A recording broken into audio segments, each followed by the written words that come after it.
Okay, so this drawer is actually not in the worst of shape, but it does need a little refreshing. We need to regroup some things, kind of start over. So we're gonna start by taking everything out and then going from there.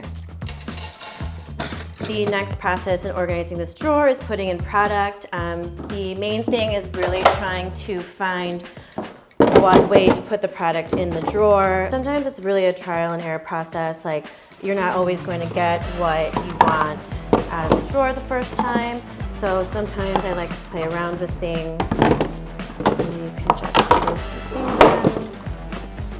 My greatest tip for your organizers in your drawer to not move around is by using the Dremel glue pen. All you have to do is take a little dot on each end of the corners and then put it in the drawer and it doesn't move around. So the way I did this is you want to group like items together. So obviously all the silverware, flatware will be together. We have your knives, your forks, your spoons, your serving spoons. Here we have the measuring cups, the bottle openers, your straws.